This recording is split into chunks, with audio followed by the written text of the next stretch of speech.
Allez, on se voit un dernier cas avec les résolutions d'équations du type ax égale b. Ok, là j'ai une fraction qui multiplie x qui est égale à une autre fraction. Waouh, là il faut que je trouve l'inconnu. Ok, on résout l'équation, donc on cherche l'inconnu x pour laquelle ça soit vrai.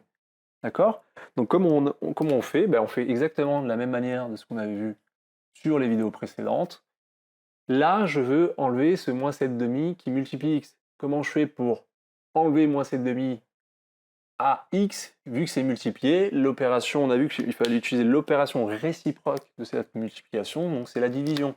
Donc il faut que je divise par moins 7,5 des deux côtés. Parce que si je le divise à gauche de l'égalité, il faut que je le divise aussi par la droite de l'égalité. Ok, ça fait un truc assez lourd.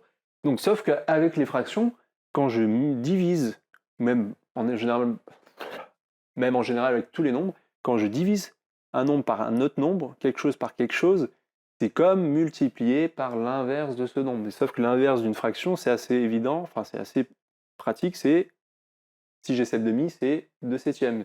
L'inverse de A sur B, c'est B sur A. On inverse numérateur, dénominateur. Donc ça me revient à... Donc ici, je sais que ça se divise, donc j'ai pas besoin de le mettre, mais c'est plus pour la partie de droite, là. Donc j'ai moins 4 cinquièmes qui multiplie l'inverse de moins 7,5. Donc vous avez vu, là, j'ai un petit peu déplacé mon moins, mais c'est pas grave, parce que quand j'ai un moins sur une fraction, si j'ai un négatif sur un positif, c'est comme si tout l'ensemble était négatif. Donc je peux mettre comme ça. Là, pareil, j'ai un positif sur un négatif, je peux mettre le moins entre guillemets où vous voulez, si vous voulez. Ça revient à exactement la même chose, parce que j'ai positif sur négatif, c'est les négatifs qui vont l'emporter. Donc je peux le mettre devant comme ça. Là, je multiplie par l'inverse de moins, donc là j'ai quand même le moins 7,5, donc c'est 2 septièmes, très bien. Et là, je fais mes opérations de fraction. Avant que j'efface là, ça affichez-le, hein, si vous ne l'avez pas déjà fait, mettez-vous sur des fiches tous les types de résolution d'équations si vous avez besoin. Et j'efface ça parce que j'ai plus de place. Allez, je continue. Moins par moins, vous avez vu, quand on fait un produit d'un nombre négatif par un nombre négatif, ça devient positif, ok? Donc là, les moins, on n'aura plus à s'en soucier. 4 fois 2, ça me fait... Alors, on peut... Là, je ne vais pas dans le détail, mais c'est pas le sujet de ce chapitre. Les opérations de fraction, c'est dans un autre chapitre.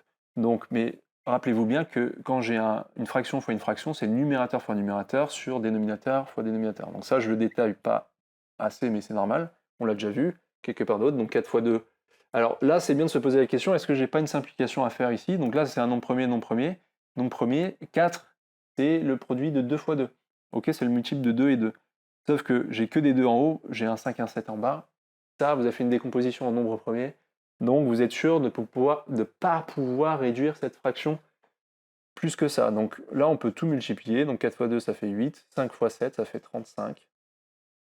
Et c'est fini. Donc soit vous me laissez x égale comme ça, soit vous mettez s égale avec la solution de l'équation. Ici, ça va dépendre de votre prof. Donc faites bien attention à ce qu'il vous demande.